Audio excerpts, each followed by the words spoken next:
پکا لے گی۔ وہ مزید بھی کچھ کہتی مگر ارحم نے ہاتھ اٹھا کر انہیں بولنے سے منع کر دیا۔ تائی جان چپ رہ گئی۔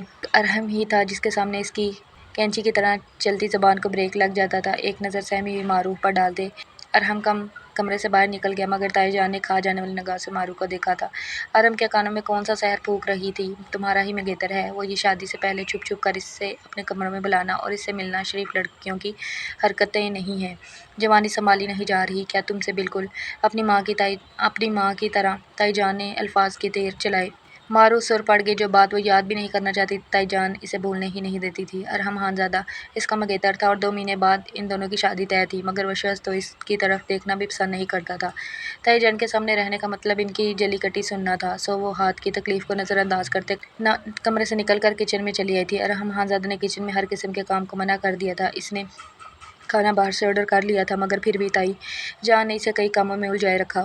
ڈرائنگ روم میں بیٹھے ارحم خانزادہ کا دھیان بار بار بھٹک کر معروف کی طرف جاتا رہا مگر آخرکار اس نے سر جھٹک کر اپنی توجہ اپنے دوستوں کی جانب مبذول کر لی تھی۔ انہیں میں سے ایک فاروق احمد تھا جس کی نگاہ بار بار بھٹک کر دروازے تک جا رہی تھی۔ یہاں کچھ دیر پہلے صرف ایک لمحے کے لیے اسے وہ پری چہرہ نظر آئی تھی جو جانچتی ہوئی نگاہوں سے ارحم خانزادہ کے چہرے کا جائزہ لیتے ہوئے مستقبل کی پلاننگ کر رہا تھا۔ اس نے باتوں باتوں میں ارحم سے پوچھ لیا تھا کہ وہ لڑکی کون تھی اور اپنے اور معروف کے درمیان رشتے سے ہمیشہ کی طرح آنے والے ارحم نے اسے بس اتنا ہی بتایا کہ وہ اس کے مر جانے والی چچا کی بیٹی تھی اور چچا کے انتقال کے بعد سے وہ انہی کے گھر میں رہ رہی تھی۔ فاروق احمد کی آنکھیں چمک اٹھی۔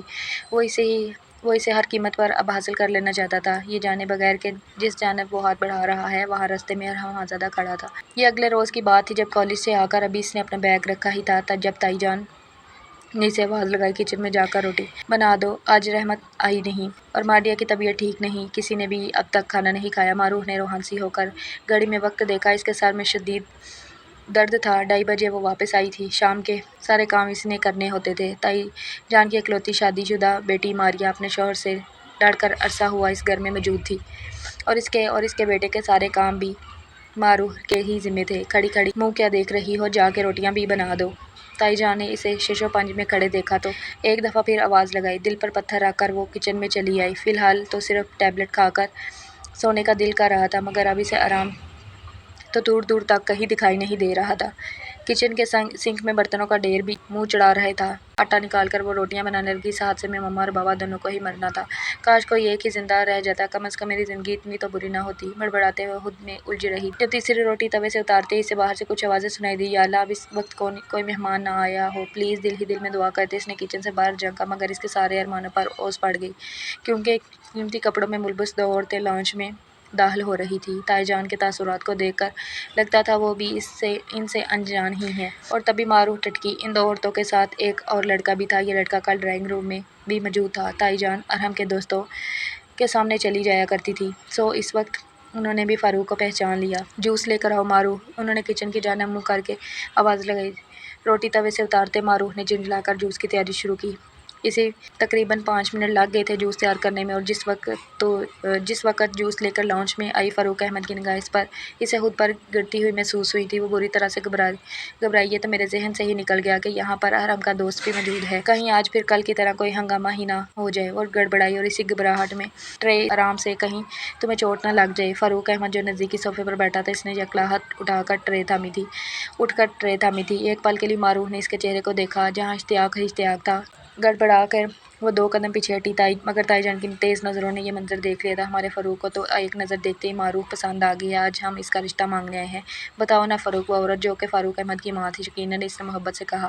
معروف کی آنکھیں بے یقینی سے پھیلی، رشتہ اور وہ بھی معروف سے؟ کیا اس لڑکی نے بتایا نہیں کہ اس کی تو منگنی ہو چکی ہے میرے بیٹے کے ساتھ؟ تائی جان کی چبھتی ہوئی آواز ابھری۔ فاروق احمد کے چہرے پر مایوسی پھیلی تھی مگر وہ اسے چھپا گیا۔ منگنی ہوئی ہے تو منگنی ختم کر دیں، مجھے معروف بہت پسند آئی ہے اور میرا نہیں خیال کہ ارحم کو معروف میں کوئی دلچسپی ہے، اس نے تو کبھی اور معروف کی منگنی کا ذکر نہیں کیا۔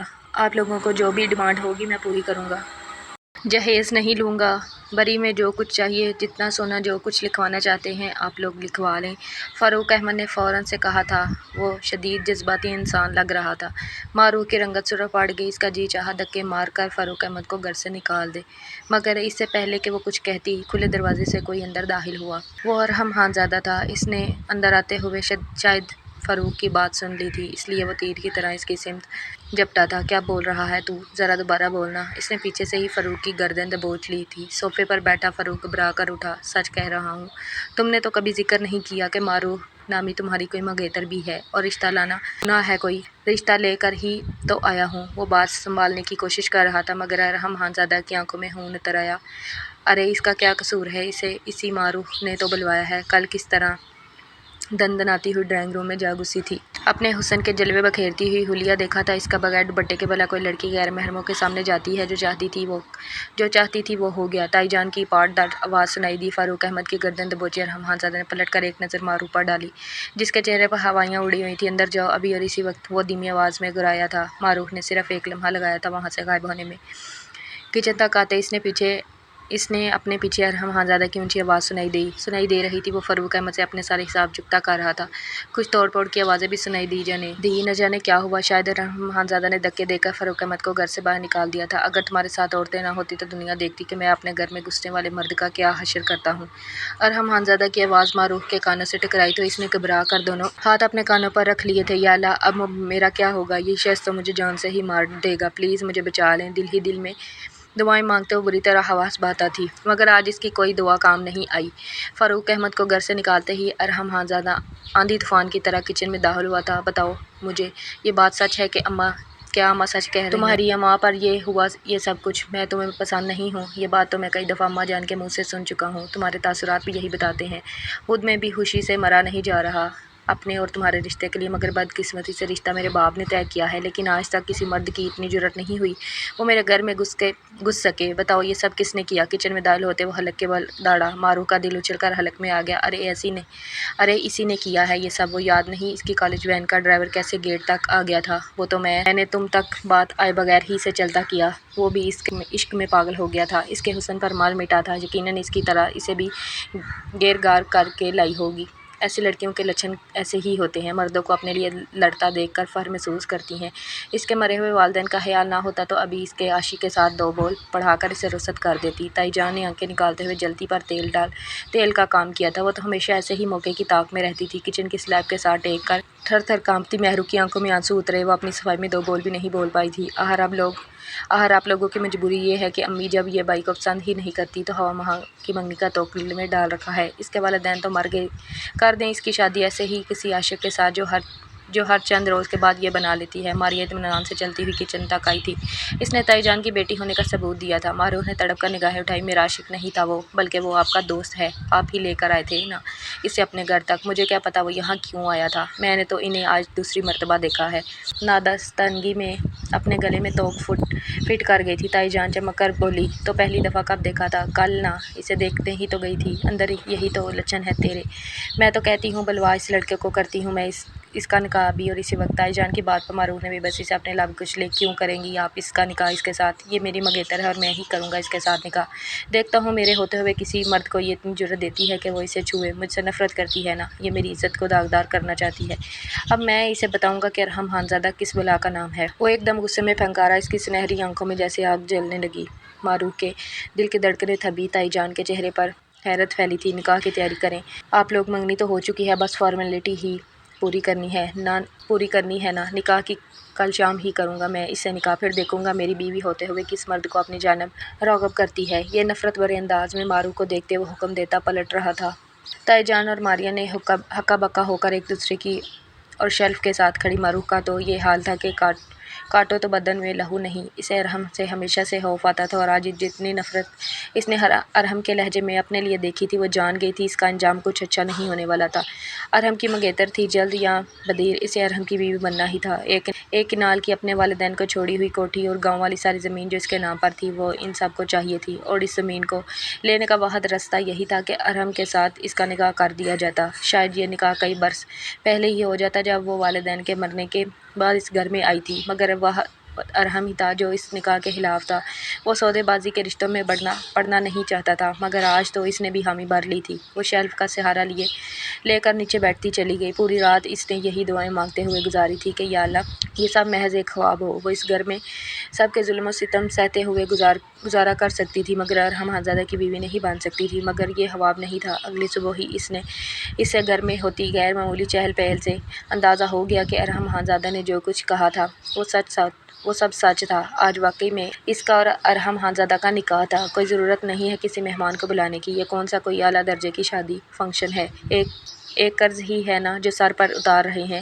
ہم لوگ سالوں سے آپ لوگوں کی پرورش کر رہے تھے، اب میں اس سے نکاح کر رہا ہوں، اس سب میں نیا کیا ہے؟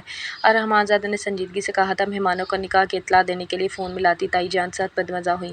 گھر میں کوئی آئے گا ہی نہیں تو کیسی شادی اور کہاں کا نکاح؟ کئی ملنے ملانے والے ہیں، رشتہ داروں کا تو بلانا ہی پڑے گا نا۔ انہوں نے ارحم کو سمجھانا چاہا مگر اس نے سختی سے نفی میں سر ہلا دیا۔ نہیں، کوئی کہیں نہیں آئے گا۔ ہاں بس اگر آپ نے اسے پارلر سے تیار کروانا ہے تو وہ کروا دیں، کہیں اس کے دل پہ یہ حسرت نہ جاگے کہ میں یتیم تھی تو میری کوئی خواہش پوری نہیں کی گئی۔ وہ آج سخت سے سخت تر جملہ بھی ادا کر دینا چاہتا تھا۔ اپنے چھوٹے سے کمرے کے دروازے سے لگی مسا معروف کی آنکھیں بھیگ گئیں۔ آنے والی زندگی کیسے گزرنے والی تھی اسے اچھی طرح اندازہ ہو گیا تھا۔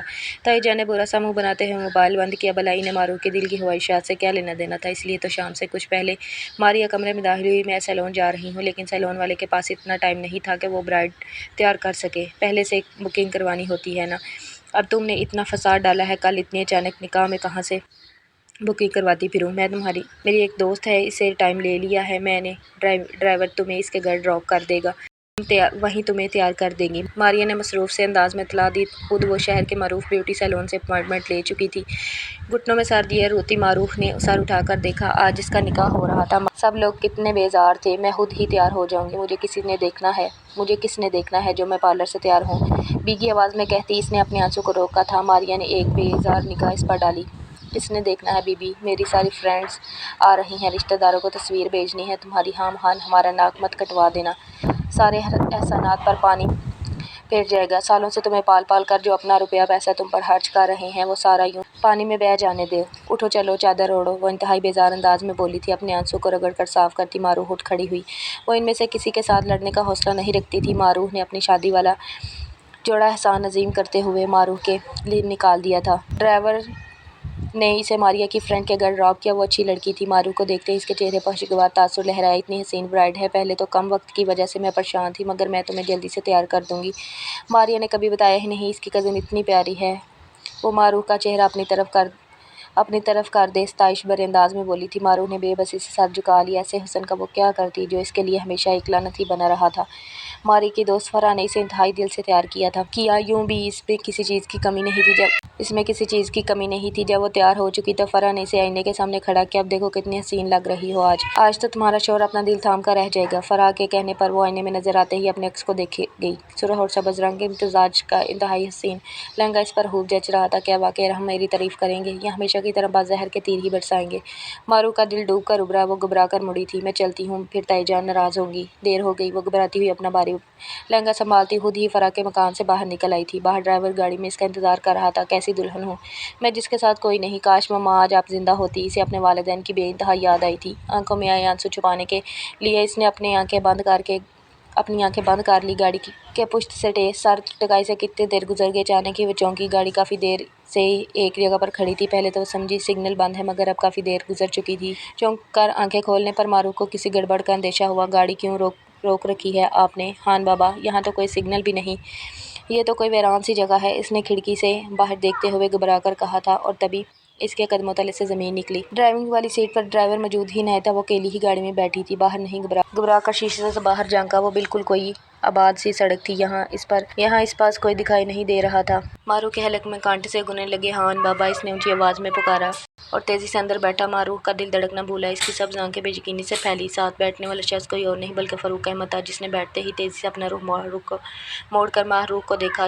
تم یہاں گاڑی سے نیچے اترو۔ ہان بابا کہاں ہیں؟ معروف بری طرح گھبرائی۔ اس نے پلٹ کر دروازہ کھولنا چاہا مگر فاروق نے یکدم اسے دونوں بازو سے دبوچ کر اپنی گرفت میں لے لیا تھا۔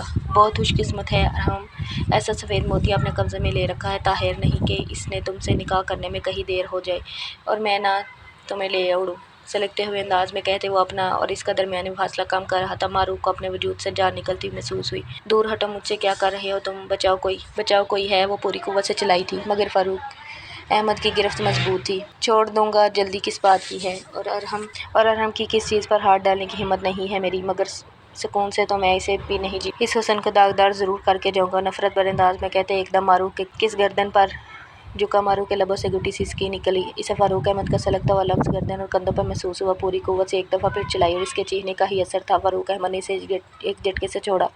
معروف کو لگا بے ہوش ہو جائے گی، مگر اسے سر سے لے کر پیروں تک گھٹتے فاروق احمد نے گاڑی کا دروازہ کھولا اور تیزی سے اتر کر کہیں گم ہو گیا تھا۔ وہ اپنا سن پٹا صاحب کو سنبھالتے چند لمحے تک گاڑی میں بیٹھی رہی اور پھر جب اسے ہوش آئی تو وہ ایک یکلہت دروازہ کھول کر باہر نکل آئی تھی۔ ہان بابا، وہ اونچی آواز میں چلائی، آنکھوں سے آنسو بہنے لگے تھے۔ وہ اس سنسان روڈ پر بے جان کئی بار پکارنے پر اسے ہان بابا ایک طرف سے آتے دکھائی دیے۔ معاف کرنا بیٹا، گاڑی میں پٹرول ختم ہو گیا تھا، پٹرول پمپ ذرا دور تھا، میں پٹرول لینے گیا تھا، انہوں نے آتے ہی پشیمانی بھرے انداز میں کہا۔ وہ ساکت کھڑی رہ گئی۔ ہان بابا نے بیٹھتے ہی گاڑی سٹارٹ کی تو اس نے بھی ایک لمحے کی دیر نہیں لگائی تھی۔ وہ دل ہی دل میں بس یہی دعا کر رہی تھی جلد از جلد وہ گھر پہنچ جائے۔ وہ جیسے بھی تھے کم از کم ان سب کے بیچ میں اسے اپنی عزت کا خوف تو نہیں تھا۔ گھر میں نکاح کی تقریب کے لیے چند گنے چنے مہمان جمع ہو گئے تھے، بس دلہن کا ہی انتظار تھا۔ اس کے آتے ہی نکاح پڑھا دیا گیا اور پھر اسے رحمانزادہ کے کمرے میں بھی پہنچا دیا گیا۔ اور نیم بے ہوشی کی کیفیت میں ہی کسی نے اسے کھانے کا نہ پوچھا۔ حلق میں چبھتے کانٹوں کے ساتھ وہ بس یہی دعا کرتی رہی دوبارہ فاروق احمد اسے دکھائی نہ دے۔ ہر آہٹ پر اسے لگتا وہ کہیں سے آ کر دبوچ لے گا۔ مہمان رخصت ہوئے، کمرے میں سناٹا چھایا تو اپنی بکھری سانسوں کو ترتیب دیتے معروف نے اپنا گھونگھٹ پلٹ دیا۔ سائڈ ٹیبل سے پانی کا گلاس اٹھاتے اس نے چند سانسوں میں ہی پورا گلاس خالی کر دیا۔ اپنی بکھری سانسوں پر قابو پاتے معروف نے رخ موڑ کر دیکھا، کمرے میں کوئی اجالا اور روشنی نہیں سجائی گئی تھی۔ کسی رشتہ دار نے شاید ڈریسنگ ٹیبل پر پھولوں کا ایک گلدستہ رکھ دیا تھا جس سے نکلتی بھینی بھینی مہک کمرے کے ماحول کو معطر کر رہی تھی۔ میں ہر جگہ انچاہی ہی رہوں گی، پلکیں بند کرتے معروف نے دل گرفتگی سے سوچا، اور تبھی کمرے کا دروازہ کھلا۔ معروف نے لرزتی پلکیں اٹھا کر دیکھا، وہ ارحم تھا۔ اس نے کپڑے بدلنے کی بھی زحمت نہیں کی تھی۔ وہ صبح جس شلوار قمیض میں ملبوس تھا اس وقت بھی اس نے وہی پہن رکھی تھی۔ اندر داخل ہوا تو اس نے ایک اچٹتی سی نگاہ معروف پر ڈالی اور پھر لمحے بھر کے لیے ٹھہر گیا۔ قمیض کے بٹن کھولتا اس کا دایاں ہاتھ اس کے گریبان پر ہی رک گیا۔ جو کچھ تم نے کیا تھا اس کے بعد جی تو چاہتا ہے کہ کبھی تمہاری شکل بھی نہ دیکھوں، لیکن ہم خاندانی مردوں کا بھی تو عجیب حال ہوتا ہے نا، ہم اپنی عزت کو بیچ راہ میں اچھال نہیں سکتے۔ وہ قدم قدم چلتا معروف کے سامنے آیا۔ وہ جو پہلے نیم اندھیرے میں تھی، اس کا چہرہ واضح ہوتے ہی رحمانزادہ ٹھٹک گیا۔ کمرے سے جب تک وہ تھا اس کے ذہن میں بس یہی تھا کہ اندر جا کے اسے معروف پر شدید غصہ کرنا ہے۔ اس کے دل میں رحمانزادہ کے اندر عجیب سی غلط فہمی پل رہی تھی، مگر اندر آ کر وہ سارے الفاظ بولنے لگا۔ معروف کے سجے سورے بے حد حسین روپ کو دیکھتے وہ جیسے بے ہوش سا ہو گیا۔ میں نے کچھ نہیں کیا تھا، میں نے آپ کے اس دوست کو پہلے کبھی نہیں دیکھا تھا، مگر آپ نے میری ایک بھی بات نہیں سنی۔ اگر آپ کو میں اتنی بری لگتی تھی تو کیوں کی مجھ سے شادی؟ کیا کسی کے والدین کا مر جانا اتنا بڑا گناہ ہے کہ اس کا ایک فٹ بال جیسا سلوک کیا جائے؟ کسی نے بھی ٹھوکر مار دی اور کہیں بھی پھینک دی، اور بھیگی آواز میں بمشکل بولی تھی۔